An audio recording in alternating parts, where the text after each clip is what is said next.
Could eating only meat be the ultimate health hack or a recipe for long-term trouble? Today we're taking a deep dive into one of the most talked about trends in nutrition right now, the carnivore diet. If this is your first time here, welcome. If you're returning, welcome back. I'm Dr. John Chuback and I'm a board-certified cardiovascular surgeon. My goal in this video is to help you understand what the carnivore diet really is, what people claim about it, what science actually supports, and what the risks may be, so you can make more informed decisions about your own health. Before we zoom in on the carnivore diet, let's take a quick step back. Diet culture has always loved extremes, from juice cleanses that promise detox to ketogenic plans that encourage almost pure fat. Restrictive eating patterns often go viral because they offer something simple, a single rule to follow, and a promise of total control. The carnivore diet is the latest in that long line. Its advocates claim that humans evolved to thrive exclusively on animal products, meat, fish,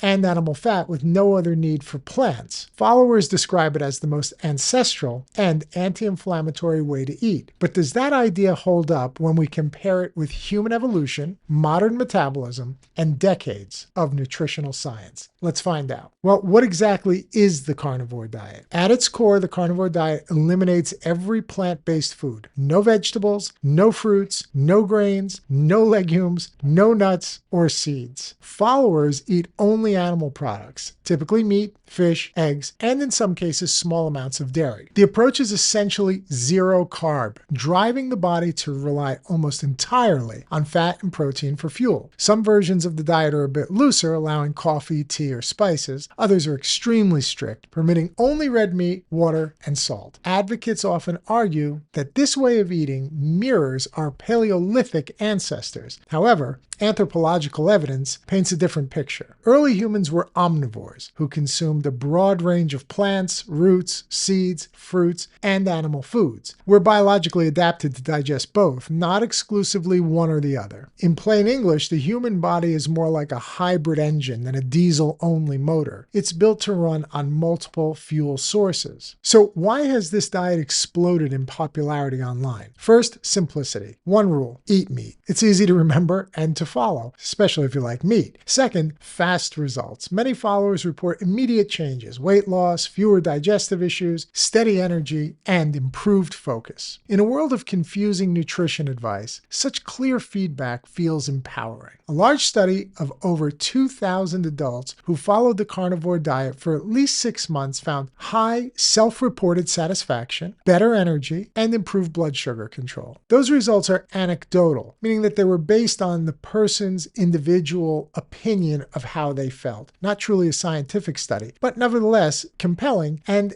this explains why social media communities built around this diet are so passionate. An analogy would be, this is the nutritional version of a one-click fix. No counting, no recipes, no confusion, just meat. But simplicity can sometimes hide complexity underneath. Let's break down the main short-term benefits followers report and the possible science behind them.